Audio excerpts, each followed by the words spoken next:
आज हम आपके लिए लेकर आए हैं क्लास 12th के मोस्ट इम्पॉर्टेंट एमसीक्यू। आप सभी को पता है कि एनसीईआरटीज़ हमारे लिए कितनी इंपॉर्टेंट है, ना केवल बोर्ड में अच्छा स्कोर करने के लिए, सीयूईटी में अच्छा स्कोर करने के लिए, इवन यूपीएससी के पर्सपेक्टिव से भी एनसीईआरटीज़ बहुत इंपॉर्टेंट है। तो चलिए हम शुरू करते हैं। हमारा पहला क्वेश्चन है कि हड़प्पा सभ्यता की जानकारी का मुख्य स्रोत क्या है। ऑप्शन 1 है पुरातात्विक स्रोत, ऑप्शन 2 साहित्यिक स्रोत, ऑप्शन 3 शिल्पकला और ऑप्शन 4 है मूर्तिकला।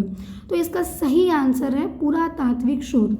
सर्वप्रथम आपको यह ज्ञात होना चाहिए कि पुरातात्विक स्रोत क्या होते हैं। तो ऐसे स्रोत जिनकी जानकारी हमें सर्वेक्षण और उत्खनन से प्राप्त होती है वे सभी पुरातात्विक स्रोत के अंतर्गत आते हैं। और जो हमें हड़प्पा सभ्यता के जो स्रोत मिले हैं उनमें क्या क्या चीज़ें शामिल हैं, आवास, मृदभांड, मुहर, बाट, औजार, आभूषण।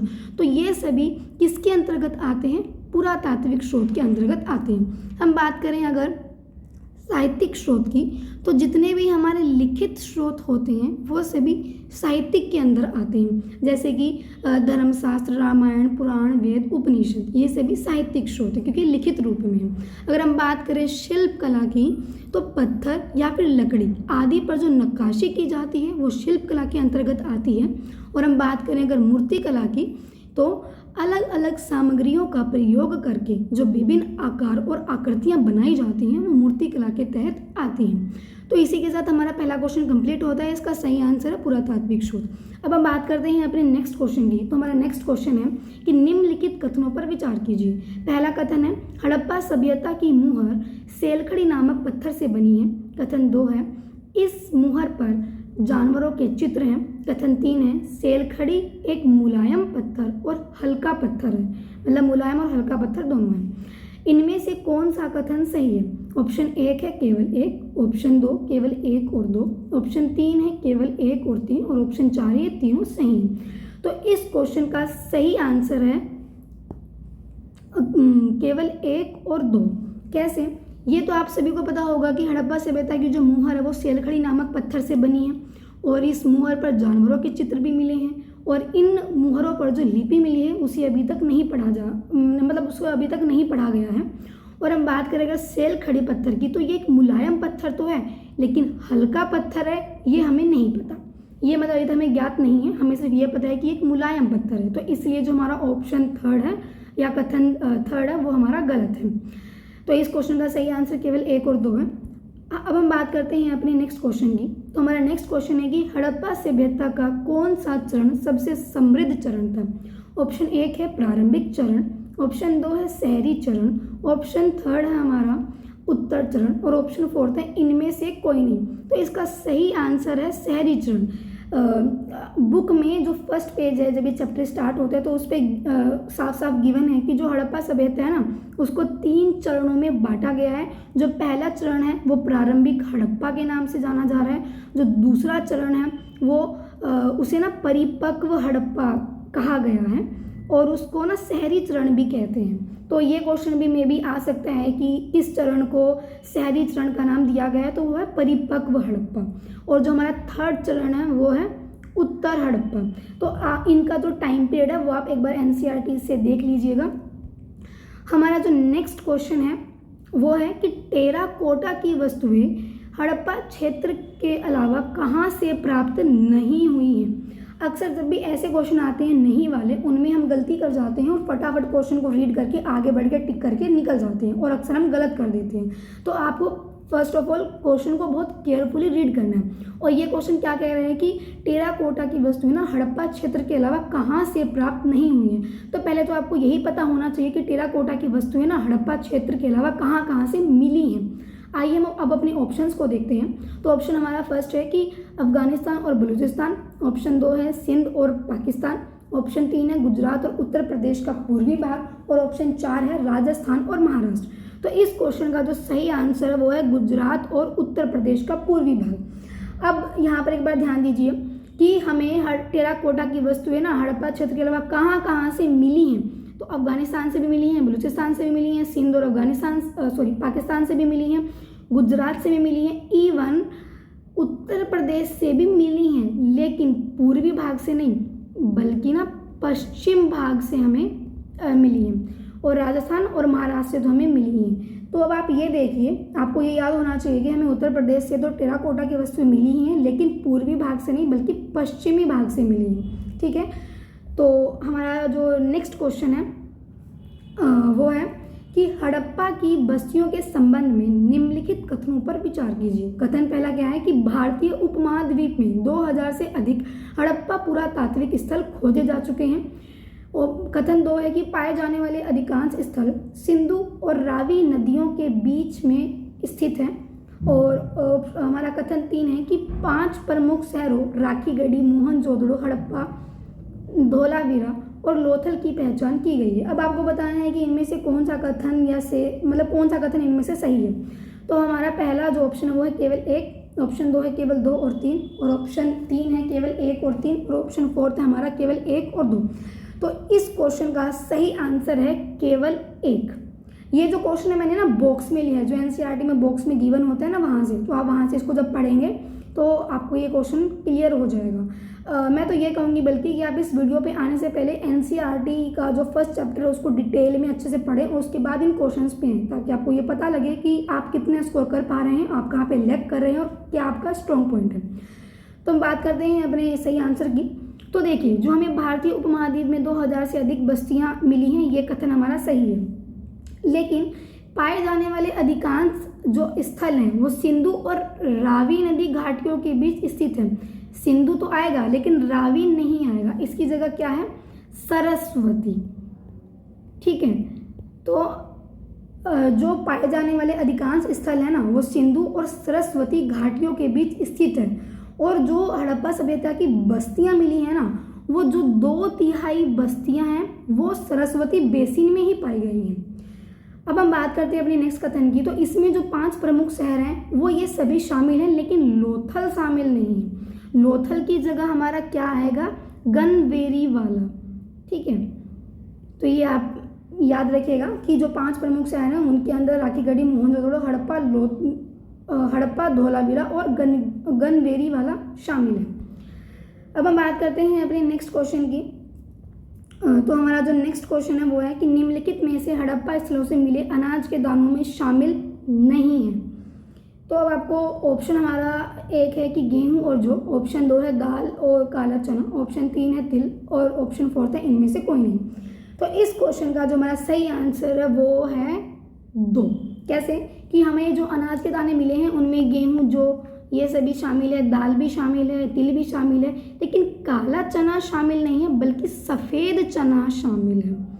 ठीक है, तो आपको ये थोड़ा बारीकी से पढ़ना है। देखिए, मैं ये ऐसे ऑप्शंस इसलिए लेके आ रही हूँ ताकि आप बारीकी से हर चीज़ को याद कर पाएँ। और आपको पता है कि अक्सर यूपीएससी हो या फिर हमारा चाहे सीबीएसई बोर्ड हो तो या सीयूईटी भी इवन, वो ऐसी चीज़ों को टारगेट करता है। आपने पढ़ा है कि हाँ चना तो था, लेकिन आप क्या पता उसको याद ना रख पाएँ कि काला था कि सफ़ेद, और वह ऐसे ही क्वेश्चंस को लेके आपको ऑप्शंस में दे दो और आप वहाँ पे पजल हो जाए। इसलिए आपको पहले ही केयरफुली इन चीज़ों को लर्न करके रखना है। ठीक है, अब हमारा नेक्स्ट क्वेश्चन है, सिंधु घाटी सभ्यता से मिले प्रमाणों के आधार पर निम्नलिखित कथनों पर विचार कीजिए। हमारा पहला कथन है, बाजरे के दाने गुजरात से प्राप्त हुए हैं। कथन 2 है, चावल के दाने बहुत अधिक मात्रा में पाए गए हैं। और कथन तीसरा है कि राजस्थान से जुते हुए खेत के प्रमाण मिले हैं। और ऑप्शन 4 है, मिट्टी के हल के प्रमाण चोलिस्तान और हरियाणा से मिले हैं। अब आपको ये बताना है कि उपरोक्त में से कौन सा कथन गलत है।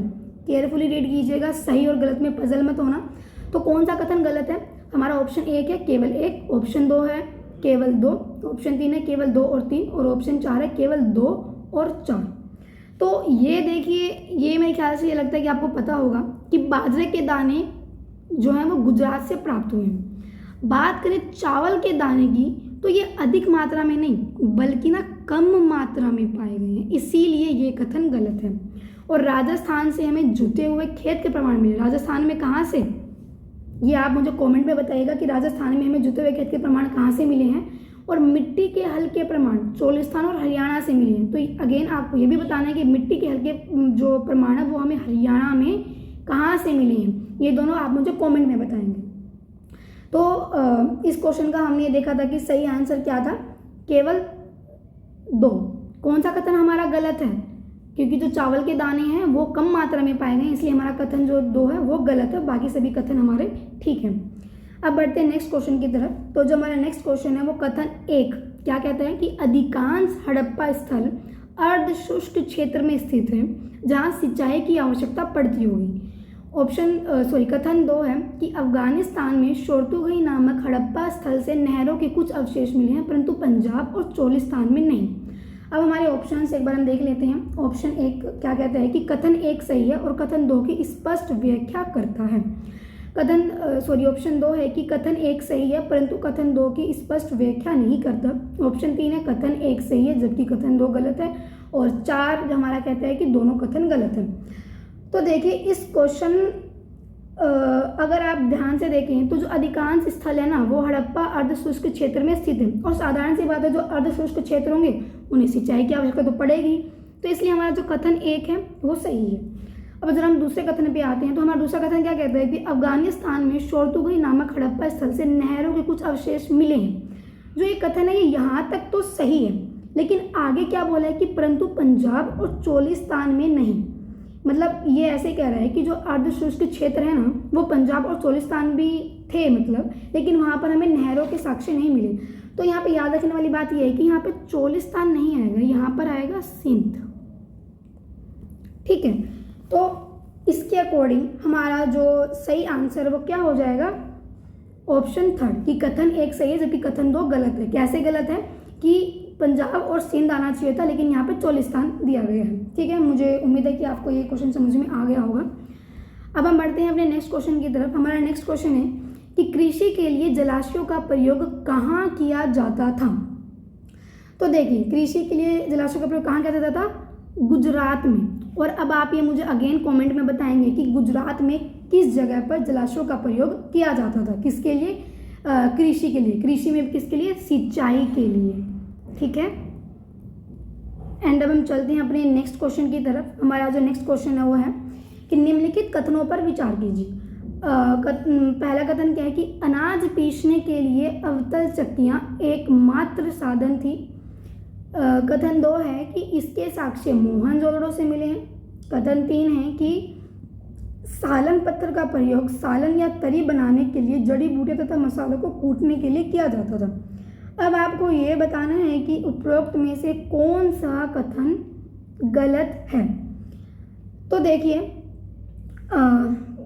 ऑप्शन हमारा एक क्या है, केवल 1। ऑप्शन 2 है केवल 2। ऑप्शन 3 है केवल 3, या इनमें से कोई नहीं। तो अगर आपने ये भी अगेन एक बॉक्स से ही मैंने लिया है, तो आप जब उसको केयरफुली रीड करेंगे तो आपको पता लगेगा कि ये तीनों ही सही हैं। इसका मतलब क्या है कि इनमें से कोई भी गलत नहीं है। तो सही आंसर क्या हो जाएगा हमारा, इनमें से कोई नहीं। ठीक है, और मैं आपको बार बार ये बोल रही हूँ कि आप प्लीज़ ध्यान रखें कि गलत और सही में आपको क्या देख रहे हैं। अक्सर हम इन चीज़ों में पजल हो जाते हैं और आंसर को गलत कर देते हैं। तो इसीलिए मैं आपके लिए ऐसे क्वेश्चंस लेके आई हूँ ताकि आपकी यहाँ पर एक कमांड बन सके सही और गलत पर। ठीक है, अब हम चलते हैं अपने नेक्स्ट क्वेश्चन की तरफ। तो हमारा जो नेक्स्ट क्वेश्चन है वो ये है कि भारतीय पुरातात्विक सर्वेक्षण के पहले डायरेक्टर जनरल कौन थे, जिन्हें भारतीय पुरातत्व का जनक भी कहा जाता है या माना जाता है। तो इसका जो सही आंसर है वो है अलेक्जेंडर कनिंघम। ठीक है, मुझे लगता है कि ये क्वेश्चन बहुत नॉर्मल है, तो आप सभी को पता ही होगा कि सर्वेक्षण मतलब पुरातात्विक सर्वेक्षण के पहले डायरेक्टर जनरल कौन थे। लेकिन साथ में आपको ये भी याद रखना है कि भारतीय पुरातत्व का जनक किसे माना जाता था, तो ये भी कनिंघम ही है। ठीक है, हम चलते हैं अपने नेक्स्ट क्वेश्चन की तरफ। हमारा नेक्स्ट क्वेश्चन है कि अनाज मुझे लगता है ये क्वेश्चन रिपीट हो रहा है। ओके ठीक है, हम अपने नेक्स्ट क्वेश्चन की तरफ चलते हैं। नेक्स्ट क्वेश्चन की तरफ चलते हैं, सॉरी रिपीट है। सिंधु घाटी सभ्यता का सबसे प्राचीन स्थल कौन सा है। तो मुझे लगता है कि ये क्वेश्चन भी आपको पता ही होगा कि इसका सबसे प्राचीन स्थल कौन सा है। तो सबसे प्राचीन स्थल जो है वो मोहनजोदड़ो है। और अगर क्वेश्चन ऐसे आ जाए कि सिंधु घाटी सभ्यता का सबसे पहले खोजा गया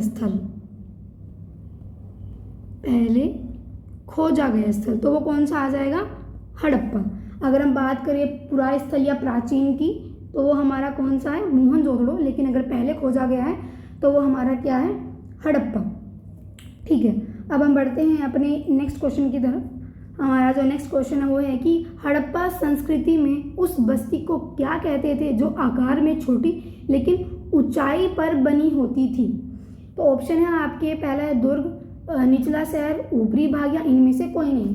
तो इस क्वेश्चन का जो सही आंसर है वो है दुर्ग। आपको पता होगा कि मतलब ये ऊंचाई पर बनते थे लेकिन आकार में छोटे होते थे। अगेन इसका अगर हम उल्टा देखें कि नीचे बने होते थे, मतलब एक तरीके से कह सकते हैं कि नीचे बने हैं और आकार में बड़े हैं, तो वो क्या है हमारा निचला शहर। ठीक है, अब हम बढ़ते हैं अपने नेक्स्ट क्वेश्चन की तरफ। हमारा नेक्स्ट क्वेश्चन है कि हड़प्पा शहरों की सबसे अनूठी विशेषता क्या थी। तो अगर हम बात करें अपनी अनूठी विशेषता की, तो देखिए सुनियोजित शहर, जल निकासी प्रणाली, निश्चित अनुपात में ईंटों को बनाना या नालों का निर्माण। तो इस क्वेश्चन का सही आंसर है जल निकासी प्रणाली। ठीक है, अब हम बढ़ते हैं अपने नेक्स्ट क्वेश्चन की तरफ। हमारा नेक्स्ट क्वेश्चन है कि कथन 1, सड़कों और नालियों को ग्रिड पद्धति में बनाया जाता था। कथन 2 है कि पहले नालियों के साथ गलियों को बनाया जाता था और फिर उनके अगल बगल आवासों का निर्माण किया जाता था। तो अब आप अपने ऑप्शन देखते हैं। ऑप्शन 1 है हमारा कथन 1 सही है और कथन 2 की स्पष्ट व्याख्या करता है। ऑप्शन 2 है कि कथन 1 सही है परंतु कथन 2 की स्पष्ट व्याख्या नहीं करता। ऑप्शन 3 है हमारा कि कथन 1 सही है जबकि कथन 2 गलत है, और ऑप्शन 4 है हमारा कि दोनों ही कथन गलत है। तो देखिए इस क्वेश्चन का जो सही आंसर है वो है ऑप्शन 1। कैसे, देखो ये भी आपको पता है कि देखो ये क्वेश्चन मैंने ऐसे लिया है, लेकिन ये क्वेश्चन वन वर्ड में भी देखो आ सकता है कि सड़कों और नालियों को ना किस पद्धति में बनाया जाता था। तो आपको पता होना चाहिए कि ग्रिड पद्धति में बनाया जाता था। और ग्रिड पद्धति क्या होती थी कि जो एक दूसरे को ना समकोण पर काटती थी, मतलब कि ऐसे बनाई जाती थी कि जिससे अगर हवा आए तो वो आर पार बह सके। ठीक है, और ये भी है कि पहले नालियों के साथ गलियों को बनाया जाता था और फिर उनके अगल बगल आवासों का निर्माण किया जाता था। इसका मतलब क्या हुआ कि एक तरीके से पहले नाली और गली बनाई गई थी, उसके बाद आवास बनाए गए थे। और हमारे यहाँ पर अब के टाइम में क्या करते हैं कि आवास घर पहले बनाते हैं, नाली वगैरह हो ना हो वो बाद में देखते हैं, है ना। तो ये वहाँ की मुझे एक अच्छी बात लगी कि उन्होंने मतलब जल निकासी पर काफ़ी ध्यान दिया। खैर छोड़िए, हम चलते हैं नेक्स्ट क्वेश्चन की तरफ। तो हमारा जो नेक्स्ट क्वेश्चन है वो ये है कि मोहनजोदड़ो में कुओं की संख्या कितनी थी। तो इसका सही आंसर है लगभग 700। ठीक है, हमारा जो नेक्स्ट क्वेश्चन है वो ये है कि नालियों के विषय में किस विद्वान ने अपनी टिप्पणी प्रस्तुत की थी। तो इस क्वेश्चन का सही आंसर है मेके।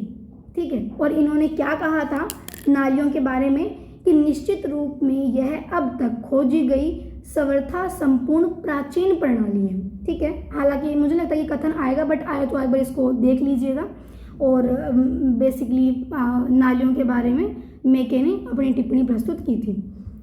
हम चलते अपने नेक्स्ट क्वेश्चन की तरफ। हमारा नेक्स्ट क्वेश्चन है कि निम्नलिखित कथनों पर विचार कीजिए।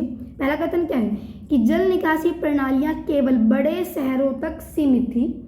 दूसरा कथन है कि लोथल में आवास कच्ची मिट्टी से बनाए गए थे परंतु नालियाँ पकी ईंटों से बनाई गई थी। अब आपको ये बताना है कि कौन सा कथन गलत है। ठीक है, तो ऑप्शन 1 है हमारा केवल 1, ऑप्शन 2 है केवल 2, ऑप्शन 3 है दोनों, या ऑप्शन 4 है कि न तो 1 और न ही 2। तो देखिए आपने थोड़ा डिटेल में पढ़ा होगा तो शायद आपको पता होगा कि जल निकासी प्रणालियाँ केवल बड़े शहरों तक सीमित नहीं थी, छोटे शहरों में भी विद्यमान थी। और उसी का ही उदाहरण लोथल को दिया गया है, उसी का उदाहरण एक लोथल दिया गया है कि लोथल में ना आवास भले ही कच्ची मिट्टी के बनते हों लेकिन नालियाँ किसकी बनती थी, पकी ईंटों से। तो इस क्वेश्चन का जो हमारा सही आंसर हो क्या होगा, केवल 2। क्यों, क्योंकि जो कच्ची मिट्टी से जो आवास थे वो बनाए जाते थे और नालियाँ जो थी वो पकी ईंटों से बनाई जाती थी। और कथन 1 हमारा किस तरीके से गलत है, क्योंकि जो जल निकासी प्रणालियाँ हैं वो ना केवल बड़े शहरों में बल्कि छोटे शहरों में भी विद्यमान थी। ठीक है, अब हम चलते हैं अपने नेक्स्ट क्वेश्चन की तरफ। तो हमारा जो नेक्स्ट क्वेश्चन है वो है कि विशाल स्नानागार आंगन में बना एक डैश जलाशय है। बेसिकली आपको उसके आकार को लेके बताना है कि वो कैसा था। तो इस क्वेश्चन का जो सही आंसर है वो ये है आयताकार था। ठीक है, और चारों तरफ से गलियारे से घिरा हुआ भी था। नेक्स्ट क्वेश्चन है हमारा कि हड़प्पा से प्राप्त हुए शवाधान के संबंध में निम्नलिखित कथनों पर विचार कीजिए। तो हमारा जो पहला कथन है वो ये है कि शवाधानों में आमतौर पर मृतकों को ग्रतों में दफनाया जाता था। यहाँ पे ग्रतों का मतलब जैसे गड्ढा है, ठीक है। नेक्स्ट है हमारा कि पुरुषों और महिलाओं दोनों के शवाधान से आभूषण मिले हैं। थर्ड है कि दफनाई गई वस्तुएं मृतक की आर्थिक स्थिति को व्यक्त करती थी। अब आपको बताना है कि कौन सा सही है। तो ऑप्शन 1 है केवल 1 और 2, ऑप्शन 2 है केवल 2 और 3, ऑप्शन 3 है कि तीनों सही हैं, और ऑप्शन 4 है हमारा केवल 3। तो देखिए इस क्वेश्चन का सही आंसर क्या है कि ये तीनों ही सही हैं, क्योंकि शवाधान को गिरतों में ही दफनाया जाता था। पुरुष और महिलाओं दोनों से हमें आभूषण मिले हैं। दफनाई गई वस्तुएं आर्थिक स्थिति को व्यक्त करती हैं। साधारण सी बात है कि अगर किसी के साथ आभूषण और कुछ बहुमूल्य रत्न दफनाए जाएंगे तो हमें क्या पता लगेगा कि वो काफ़ी मतलब अच्छे घराने से बिलोंग करता था, और जो निम्न जाति के होंगे उनके साथ साधारण से मृत भांड दफनाए मतलब जाते होंगे, या फिर कोई नॉर्मल सी चीज़ें दफनाई जाती होंगी। तो ये अपने आप में स्पष्ट है, ठीक है। हमारा नेक्स्ट क्वेश्चन है कि पुरातत्व किन वस्तुओं को कीमती मानते थे। तो देखिए ऑप्शन 1 है हमारा जो दुर्लभ हो परंतु जटिल तकनीक से ना बनी हो, ऑप्शन 2 है जो दुर्लभ हो परंतु महंगी ना हो, ऑप्शन 3 है कि जो मनकों से बनी हो। मन के पता है ना, मन के जैसे कि मतलब जिनका यूज जैसे कि ना एक तरीके शिल्प कला में यूज होता था, वे हमारे मन के थे, ठीक है। आगे इस पे एक क्वेश्चन है, आगे है कि इनमें से कोई नहीं। तो इस क्वेश्चन का सही आंसर है इनमें से कोई नहीं। क्यों? आप खुद सोच के देखिए, साधारण सी बात है कि कोई भी चीज़ कीमती कब होती है, जब वो दुर्लभ हो, मतलब आसानी से ना मिले, जटिल तकनीक से बनी हो और महंगी भी हो, ठीक है। आप अब देखें ना, मार्केट में हम किस चीज़ को कीमती मानते हैं, जो हमारे क्षेत्र में इजीली तो नहीं मिल रही है, और मिल रही है तो काफ़ी महंगी है और काफ़ी मतलब तकनीक से बनाई गई है। तो ऐसी चीज़ों को जो थे ना वो लोग जटिल मानते थे। तो इन सभी ऑप्शंस के अकॉर्डिंग ये सभी ही गलत है। इसकी जो सही व्याख्या यही है कि जो विद्वान हैं वो किन चीज़ों को कीमती मानते थे, जो दुर्लभ हो, जटिल तकनीक से बनी हो और महंगी भी हो, और जो आपके क्षेत्र में आसानी से उपलब्ध न हो, ठीक है। हम चलते अपने नेक्स्ट क्वेश्चन पे। हमारा नेक्स्ट क्वेश्चन है कि महंगे पदार्थ से बनी दुर्लभ वस्तुएं सामान्यतः कहाँ से प्राप्त हुई हैं। तो देखिए जो हमें कहाँ से मिली हैं, हाँ यस, तो हमें जो मतलब दुर्लभ वस्तुएं वो कहाँ से मिली हैं, बेसिकली हड़प्पा और मोहनजोदड़ो। आप ये भी याद रखिएगा कि जो कुछ खास वस्तुएं हैं ना वो ज़्यादातर ना हड़प्पा और मोहनजोदड़ो से मिली हैं।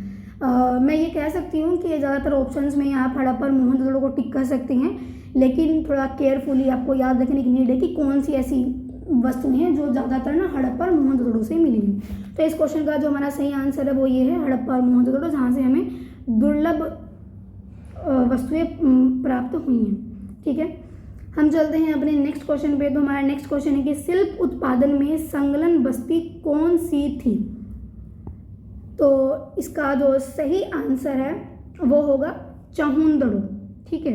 ये पूरी ही ना मतलब एक तरीके से शिल्प उत्पादन में लगी हुई थी ये बस्ती, तो ये इसी के लिए फेमस थी, चहुंदड़ो।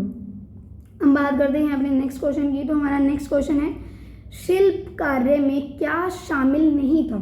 अब अगेन आपको इसके लिए ये पता होना चाहिए कि शिल्प कार्य में क्या क्या शामिल होता है, ठीक है। तो देख लेते हैं एक बार ऑप्शंस को। पहला क्या है, मन के बनाना, दूसरा है शंख की कटाई, तीसरा है लोहे से औजार बनाना, और चौथा है धातु क्रम। अब अगर आपने थोड़ा ध्यान से पढ़ा हो तो आपको ये पता होगा कि जो सिंधु घाटी सभ्यता के लोग हैं ना वो लोहे की धातु से परिचित नहीं थे। तो ये वाला जो ऑप्शन है ना वो अपने आप में ही गलत हो जाता है, ठीक है। और शिल्प कार्य में वैसे क्या क्या शामिल था, मन के बनाना, शंख की कटाई, धातु कर्म, या फिर शंख की जो वस्तुएं दिखती जैसे जो पच्चीकारी वगैरह बनाई जाती थी वो सभी शंख में आती थी। बाट बनाना, मोहरे बनाना, ये सब किस में शामिल था, शिल्प कार्य में शामिल था, ठीक है। तो इस क्वेश्चन का सही आंसर है हमारा लोहे से औजार बनाना। अब हमारा जो नेक्स्ट क्वेश्चन है वो ये है कि मनके बनाने में किस पत्थर का प्रयोग नहीं किया जाता था। साधारण सी बात है, आपको अगेन यही पता होना चाहिए कि किस पत्थर का प्रयोग ना मनके बनाने में किया जाता था। तो हमारा ऑप्शन 1 है कार्निलियन, ऑप्शन 2 है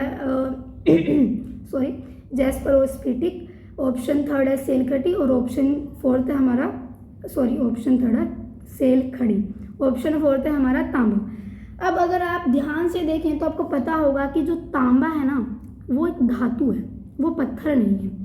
तो ये इसका तो सही आंसर वो यही हो जाएगा। और आपको साथ ही ना ये भी पता होना चाहिए कि जो मनके हैं ना वो पत्थर और धातु दोनों से ही बनाए जाते थे। पत्थर में मैं आपको बता चुकी हूँ ये सभी हैं, कार्नेलियन, जैस्पर, स्फटिक, सेल खड़ी, ठीक है। और धातु में क्या क्या शामिल है, तांबा, कांसा, सोना, कि इन सब से भी ना मनके बनाए जाते थे। इसके अलावा क्या शामिल है, शंख से भी मतलब मनके बनाए जाते थे, और फयोन्स एक तरह का ना लघु पात्र था, तो उससे भी मतलब मनके बनाए जाते थे, ठीक है। और देखते हैं हमारा नेक्स्ट क्वेश्चन। तो हमारा जो नेक्स्ट क्वेश्चन है वो ये है, हड़प्पा सभ्यता में मनकों में छेद करने के ना विशेष उपकरण कहाँ से मिले हैं। तो हमारा जो पहला है वो है लोथल, धोलावीरा और चहुंदड़ो। अब हमें ये बताना है कि उपरोक्त में से कौन सा सही है। मतलब अब आपको ये भी बताना है कि इन तीनों में से ना कौन कौन शामिल था। मनकों में छेद करने के विशेष उपकरण हमें कहाँ से मिले हैं। तो अब देखिए हमारा जो पहला जो ऑप्शन है वो है केवल 1 और 2, ऑप्शन 2 है केवल 1 और 3, ऑप्शन 3 है केवल 1 और ऑप्शन 4 है हमारा तीनों सही हैं। तो इस क्वेश्चन का जो सही आंसर है वो है ये तीनों ही सही हैं, क्योंकि हमें जो छेद करने के विशेष उपकरण हैं वो बेसिकली मतलब तीनों से ही हमें पाए गए हैं उपकरण, लोथल से भी, धोलावीरा से भी और चहुंदड़ो से भी, ठीक है। हम चलते हैं अपने नेक्स्ट क्वेश्चन की तरफ। हमारा नेक्स्ट क्वेश्चन है कि शंख से बनी वस्तुओं के विशिष्ट केंद्र कौन से थे। तो हमारा ऑप्शन 1 है लोथल और चहुंदड़ो, ऑप्शन 2 है हड़प्पा और मोहनजोदड़ो, ऑप्शन 3 है नागेश्वर और बालाकोट, ऑप्शन 4 है ना चहुंदड़ो और धोलावीरा। तो जो शंख से बनी वस्तुओं के विशिष्ट केंद्र बेसिकली कौन थे, नागेश्वर और बालाकोट। और आपको ये भी पता होना चाहिए कि ये दोनों ही बस्तियां समुद्र तट के समीप थी। और जो शंख है ना उसे क्या क्या बनाया जाता था, चूड़ियाँ, करछियाँ, पच्चीकारी, ये सब शंख से बनाया जाता था, ठीक है। हमारा नेक्स्ट क्वेश्चन है कि कितने मिलान सही हैं। बेसिकली आपको ये बताना है कि जो ये मिलान है ना मतलब जो सोरतू गई है वहाँ से क्या वास्तव में लार्ज वर्दमणि मिलता था कि नहीं, लोथल से स्फटिक मिलता था कि नहीं। एक तरीके से बात यह है कि स्फटिक का स्रोत क्या था, कहाँ से पाया जाता था या कहाँ से मिलता था, ठीक है। अब हम नज़र डाल लेते हैं। देखिए सोरतू गई आपको पता है ना किसके लिए भी फेमस था, अफगानिस्तान का प्लेस है और यहाँ से सिंचाई के साक्ष्य मिले हैं, किसके, नहरों के, ठीक है। अब हम यहाँ पे देख लेते हैं कि सोरतू गई लार्ज वर्दमणि, लोथल स्फटिक, राजस्थान तांबा। मुझे लगता है कि ये तो सभी को पता ही होगा कि राजस्थान से तांबा मिलता था, खेतड़ी क्षेत्र से मिलता था, और इसी के कारण जो विद्वान थे ना उन्होंने मतलब इसको गणेश और जोधपुरा संस्कृति का नाम दिया था, ठीक है। लेकिन अब आपको ये बताना है कि मतलब कितने सही हैं, मतलब आपको ना संख्या बतानी है कितने सही है। ये नहीं बताना कि भाई ये दोनों मतलब सोरतू गई, लार्ज वर्दमणि ये मिलान सही है, बल्कि आपको ये बताना है टोटल कितने सही हैं। तो अगर हमारे टोटल की बात करें तो हमारा जो आंसर होगा वो इसका होगा 2। हमारे ना 2 सही है। कैसे, सोरतू गई से लार्ज वर्दमणि मिलता था, राजस्थान से तांबा मिलता था, लेकिन लोथल से ना हमें स्फटिक नहीं मिलता था। लोथल से हमें क्या मिलता था, कार्नेलियन, ठीक है, कार्नेलियन पत्थर हमें वहाँ से अधिक मात्रा में प्राप्त होता था। अब चलते हैं हम अपने नेक्स्ट क्वेश्चन की तरफ। तो हमारा नेक्स्ट क्वेश्चन अगेन देखो वही क्वेश्चन आ गया अभी जो मैंने बताया कि खेतड़ी क्षेत्र किस लिए प्रसिद्ध था, किसके लिए था, तांबा के लिए, ठीक है। अब हम चलते हैं अपने नेक्स्ट क्वेश्चन की तरफ। हमारा नेक्स्ट क्वेश्चन है कि ओमान के संबंध में निम्नलिखित कथनों पर विचार कीजिए। तो देखिए हमारा पहला कथन है कि मगान ओमान के लिए प्रयुक्त नाम था, यहाँ से तांबा भी लाया जाता था, काली मिट्टी की एक मोटी परत वाला मर्तमान बेसिकली तरीके से ना मिट्टी का बर्तन हम कह सकते हैं, ओमानी स्थलों से मिला है। अब आपको अगेन वही बताना है कि टोटल कितने सही हैं, ठीक है। हमारा ऑप्शन 1 है, 2 है और 3 है, और 4 हमारा इनमें से कोई नहीं। तो देखिए इस क्वेश्चन का जो सही आंसर है वो है 3, कि 3 कथन सही है। एक तरीके से तो तीनों ही सही हैं। क्यों, क्योंकि जो मगान है वो ओमान के लिए प्रयुक्त नाम था, यहाँ से तांबा भी आता था। देखिए आप ये क्वेश्चन ऐसे भी आ सकते हैं कि ना खेतड़ी क्षेत्र के अलावा तांबा कहाँ से आता था, तो कहाँ से आता था, ओमान से, ठीक है। और जो काली मिट्टी की एक मोटी परत वाला मर्तबान कहाँ से मिला है? ओमानी स्थलों से मिला है। तो ये भी हमारा कथन सही है। तो इस तरीके से ये जो तीनों ही कथन हमारे सही हैं। ठीक है, हम चलते हैं अपने नेक्स्ट क्वेश्चन पर। अब जो नेक्स्ट क्वेश्चन है वो ये है कि डैश के लेखों में वर्णित मेलुहा संभवतः हड़प्पाई क्षेत्र था। तो पहली बात तो आपको ये बताना है कि अब ना किन लेखों के अंदर ना हमें मेलुहा शब्द का वर्णन मिलता है। तो इस क्वेश्चन का जो सही आंसर है वो ये है मेसोपोटामिया। ठीक है, हम चलते हैं अपने नेक्स्ट क्वेश्चन की तरफ। एक बार देख लेते हैं। हाँ, यस, मेसोपोटामिया इसका आंसर है। हम हमारा नेक्स्ट क्वेश्चन देखते हैं। नेक्स्ट क्वेश्चन ये है कि मुहरों और मुद्रांकनों में का प्रयोग किसके लिए किया जाता था। बेसिकली अब आपको ये बताना है ना कि मुहर और मुद्रांकनों का प्रयोग ना किसके लिए किया जाता था। तो ऑप्शन ए क्या है हमारा? स्थानीय व्यापार के लिए। ऑप्शन 2 है विदेशी व्यापार के लिए। और ऑप्शन 3 है लंबी दूरी के संपर्कों को सुविधाजनक बनाने के लिए। ऑप्शन 4 है प्रतीक चिन्ह के रूप में। तो इस क्वेश्चन का जो सही आंसर है वो ये है कि लंबी दूरी के संपर्कों, मतलब लंबी दूरी के जो कॉन्टैक्ट थे ना उनको ईजी करने के लिए ना मुहरों और मुद्रांकनों का प्रयोग किया जाता था। इसमें एक एनसीईआरटी में एक उदाहरण भी दिया गया है कि कैसे मतलब लंबी दूरी के जो संपर्क है ना वो कैसे सुविधाजनक थे। कि मान लीजिए कोई थैला है और उसके ऊपर कोई चिन्ह डाल दिया है। अगर मतलब जैसे कि आपने पुरानी फिल्मों में देखा है कि एक 50 का नोट ले लो, आधा नोट उसके पास है जिसको वो सामान रिसीव करना है और आधा जो नोट है वो उसके पास है जिसको वो सामान देने जाना है। और जब वो सामान उसको रिसीव होता था तो वो नोट उससे मांगता था और मिला के देखता था कि हाँ ये मेरा ये सामान है। तो ऐसा कुछ था। ठीक है, तो इस क्वेश्चन का जो सही आंसर वो यही है कि लंबी दूरी के संपर्कों को सुविधाजनक बनाने के लिए ना मुहरों और मुद्रांकनों का प्रयोग किया जाता था। अब हम चलते हैं अपने नेक्स्ट क्वेश्चन की तरफ। हमारा नेक्स्ट क्वेश्चन है सिंधु घाटी सभ्यता की लिपि के संबंध में निम्नलिखित कथनों पर विचार कीजिए। तो देखिए पहला जो हमारा कथन है वो क्या है कि लिपि चित्रमय थी। इसमें चिन्हों की संख्या लगभग 385 से 400 के बीच में थी। थर्ड है हमारा कि यह लिपि दाई से बाईं ओर लिखी जाती थी। अब आपको ये बताना है कि कौन सा कथन गलत है। ठीक है, ऑप्शन 1 है केवल 1 और 2, ऑप्शन 2 है केवल 3, ऑप्शन 3 है केवल 2, ऑप्शन 4 है केवल 2 और 3। तो देखिए इस क्वेश्चन का जो सही आंसर है वो है केवल 2। गलत बताना है, याद रखिएगा। तो देखिए ये आपको पता होगा कि वहाँ की जो लिपि थी ना वो वर्णमाला में नहीं थी। ठीक है, वहाँ पे ना कुछ ऐसे चिन्ह मिले हैं और वो थोड़ा सा जैसे मान लीजिए कि कोई सर्कल में मिला है, कोई त्रिकोणों में मिला है, तो जैसे वो क्या है वो चित्र में ही है। चित्रों के माध्यम से वो लिपि दर्शाई गई है। ठीक है, अब यहाँ पे ध्यान देने वाली बात ये है कि ये जो दूसरा कथन है वो क्यों गलत है। तो एक मिनट रुकिएगा।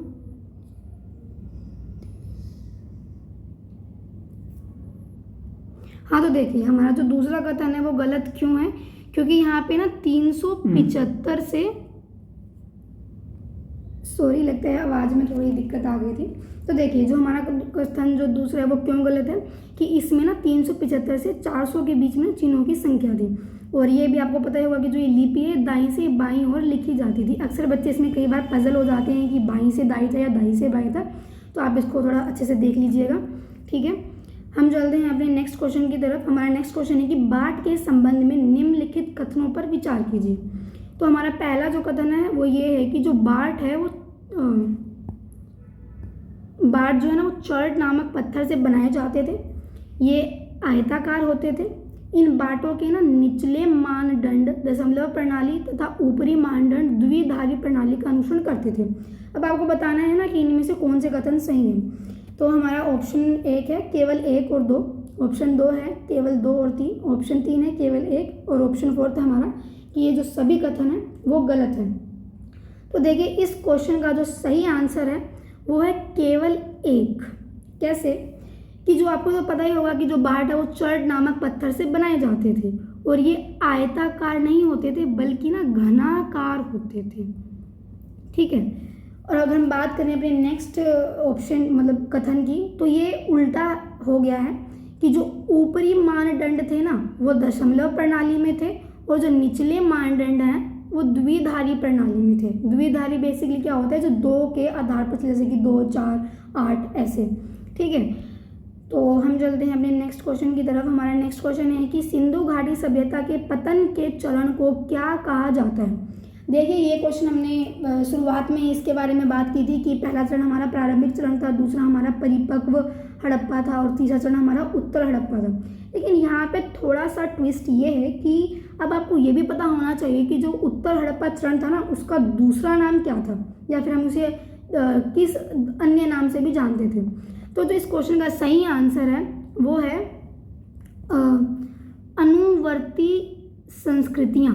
ठीक है, देखिए अगर यहाँ पे ऑप्शन होता उत्तर हड़प्पा तो मुझे लगता है कि सभी बहुत आसानी से टिक कर देते, लेकिन ये भी आपको ध्यान रखना है कि ना जो उत्तर हड़प्पा है ना, उसी को ना अनुवर्ती संस्कृतियाँ भी कहा जाता था। ठीक है, मैं पहले बता चुकी हूँ जो इसका टाइम पीरियड है वो आप एक बार एनसीईआरटी के फर्स्ट पेज पे ही गिवन है, वो एक बार आप ध्यान से देख लीजिएगा। हम चलते हैं अपने नेक्स्ट क्वेश्चन की तरफ। तो हमारा जो नेक्स्ट क्वेश्चन है वो है कि पुरातात्विक टीलों में विभिन्न स्तर होते हैं, इन स्तरों के अध्ययन को डैश कहते हैं। ठीक है, तो हमारा ऑप्शन 1 है कि स्तर कर्म विज्ञान, ऑप्शन 2 है स्तर विन्यास, ऑप्शन 3 है पदानुक्रम विज्ञान और ऑप्शन 4 है इनमें से कोई नहीं। तो इस क्वेश्चन का सही आंसर है स्तर कर्म विज्ञान। ठीक है, हमारा नेक्स्ट क्वेश्चन है कि निम्नलिखित कथनों पर विचार कीजिए। कथन 1 है कि 1925 में भारतीय पुरातात्विक सर्वेक्षण के डायरेक्टर जनरल जॉन मार्शल थे। कथन 2 है कि उन्होंने पूरे विश्व के समक्ष सिंधु घाटी में एक नवीन सभ्यता की खोज की घोषणा की। और ऑप्शन 3 है हमारा कथन 3 है हमारा कि हड़प्पा सभ्यता मेसोपोटामिया के समकालीन थी। अब आपको बताना है कि इनमें से कौन सा कथन सही है। तो हमारा ऑप्शन 1 है केवल 1 और 2, ऑप्शन 2 है केवल 2 और 3, ऑप्शन 3 है केवल 1 और 3 और 4 है केवल 1। तो देखिए अब आप थोड़ा ध्यान दीजिए कि जो जॉन मार्शल है ना, वो डायरेक्टर जनरल कब बने, 1924 में। और ये कथन तो सही है कि उन्होंने ना पूरे विश्व के समक्ष सिंधु घाटी में एक नवीन सभ्यता की खोज की घोषणा की। और ये भी सही है कि जो हड़प्पा सभ्यता है ना, वो मेसोपोटामिया के समकालीन थी। समकालीन का मतलब आप लोग समझते हैं कि उसी के साथ ना वो अपना रूल कर रहे थे, एग्जिस्ट करती थी। ठीक है, तो इसके अकॉर्डिंग अगर हम देखें तो हमारा सही आंसर क्या हो जाएगा, ऑप्शन 2 केवल 2 और 3। ठीक है, हम चलते हैं अपने नेक्स्ट क्वेश्चन की तरफ। हमारा नेक्स्ट क्वेश्चन है कि 1944 में भारतीय पुरातात्विक सर्वेक्षण के डायरेक्टर जनरल कौन बने। ठीक है, अब देखिए हमारे ऑप्शन है REM व्हीलर, ऑप्शन 2 है मेके, ऑप्शन 3 है SR राव और ऑप्शन 4 है दयाराम साहनी। तो इस क्वेश्चन का सही आंसर है व्हीलर। ठीक है, ये थोड़ा सा आप याद रखिएगा कि कब कब कौन से डायरेक्टर जनरल बनते गए। अगर हम बात करें अपने प्रथम की तो वो आपको पता है कि कनिंघम थे। बात करें 1924 में जो थे वो हमारे जॉन मार्शल थे, और 1944 के अंदर कौन आ गए, हमारे व्हीलर साहब जी आ गए। ठीक है, हम चलते हैं अपने नेक्स्ट क्वेश्चन की तरफ। तो हमारा नेक्स्ट क्वेश्चन ये है कि निम्नलिखित में से किस शहर में अग्निवेदियाँ मिली हैं। ठीक है, तो हमारा ऑप्शन 1 है राखीगढ़ी और बनावली, ऑप्शन 2 है कालीबंगा और लोथल, ऑप्शन 3 है अमरी और कोटडीजी, ऑप्शन 4 है धौलावीरा। तो इस क्वेश्चन का सही आंसर है कालीबंगन और लोथल। ठीक है, नेक्स्ट क्वेश्चन हम देखते हैं। नेक्स्ट क्वेश्चन है हमारा कि हड़प्पा सभ्यता में ना किसकी पूजा नहीं की जाती थी। अगेन मैं बार बार यही कहूँगी, जहाँ भी नहीं है तो उसके लिए आपको ये पता होना चाहिए कि कहाँ पे वो चीज़ें थी। ठीक है, तो ऑप्शन एक बार देख लेते हैं। ऑप्शन 1 है हमारा प्रकृति, ऑप्शन 2 है मातृ देवी, ऑप्शन 3 है आद्य शिव और ऑप्शन 4 है इंद्र। तो इस क्वेश्चन का जो सही आंसर है वो हो जाएगा इंद्र, क्योंकि वहाँ पर ना प्रकृति की पूजा की जाती थी, मातृ देवी की जाती थी और आद्य शिव की भी की जाती थी, बट इंद्र की नहीं की जाती थी। हमारा जो नेक्स्ट क्वेश्चन है वो ये है कि डैश वे महिलाएं और पुरुष होते हैं जो जादुई तथा इलाज करने की शक्ति होने और साथ ही दूसरी दुनिया से संपर्क करने का दावा करते थे। तो ऐसे लोगों को, मतलब ऐसे स्त्री और पुरुषों को क्या कहा जाता था, ये भी मैंने ना बॉक्स में से ही क्वेश्चन लिया है। तो इस क्वेश्चन का सही आंसर है समन। ठीक है, हमारा नेक्स्ट क्वेश्चन देखते हैं कि स्तर विन्यास को अनदेखा किसने किया। देखिए जब भी हम खुदाई करते हैं ना तो उसमें हमें अलग अलग तरह की चीज़ें मिलती हैं, और हर एक जो स्कॉलर या मतलब विद्वान अगर हम देखें तो उन सब का ना अलग अलग पॉइंट ऑफ व्यू होता है। तो यहाँ पर जो स्तर विन्यास जब खुदाई कर रहे थे ना, तो एक स्तर विन्यास का कॉन्सेप्ट आया था जिसको ना मतलब एक स्कॉलर ने अनदेखा कर दिया, मतलब दिख रहा है बट अनदेखा कर दिया। ठीक है, तो आपको बताना है कि वो कौन से ऐसे विद्वान थे जिन्होंने इसको अनदेखा किया। तो देखिए हमारे पास ऑप्शन है पहला मार्शल, कनिंघम, व्हीलर और बनर्जी। ठीक है, तो इस क्वेश्चन का सही आंसर क्या होगा? मार्शल। ठीक है, क्योंकि जॉन मार्शल ने क्या किया था कि ना स्तर विन्यास को अनदेखा कर दिया था पूरी तरीके से। और हम देखते हैं नेक्स्ट क्वेश्चन। हमारा नेक्स्ट क्वेश्चन है कि हड़प्पा की खोज कब और किसने की? तो देखिए ऑप्शन हमारा एक है 1921 में राखल दास बनर्जी ने, 1921 में व्हीलर ने, 1921 में दयाराम साहनी ने और नेक्स्ट हमारा 1920 में मेके ने। इस क्वेश्चन का सही आंसर है 1921 में दयाराम साहनी। और अगर अब बात आ जाए मोहनजोदड़ो की कि मोहनजोदड़ो की खोज कब और किसने की, तो इस क्वेश्चन का सही आंसर होगा 1922 में राखल दास बनर्जी ने। ठीक है, मोहनजोदड़ो की जो खोज कब और किसने की, तो वो राखल दास बनर्जी ने 1922 में की। और अगर बात करें हम दयाराम साहनी की, तो उन्होंने हड़प्पा सभ्यता की खोज 1921 में की। ठीक है, एक बार जो क्वेश्चन 43 है ये देख लीजिए कि देखिए जो स्तर विन्यास है ना उसको अनदेखा तो मार्शल ने किया था, लेकिन इस स्तर विन्यास पर ना कार्रवाई फिर किसने की थी? तो ये की थी हमारे व्हीलर जी ने 1944 में, जब वो डायरेक्टर जनरल बने। ठीक है, तो इसी के साथ जो हमारी वीडियो है वो कंप्लीट होती है। हम मिलते हैं नेक्स्ट वीडियो में नेक्स्ट चैप्टर के साथ। तब तक आप इन चीज़ों को रिवाइज कीजिएगा और अगर आपको वीडियो पसंद आई हो तो लाइक ज़रूर कीजिएगा और ये ज़रूर कमेंट में बताना कि आपने इसमें से कितना स्कोर किया। ओके, ठीक है, बाय बाय।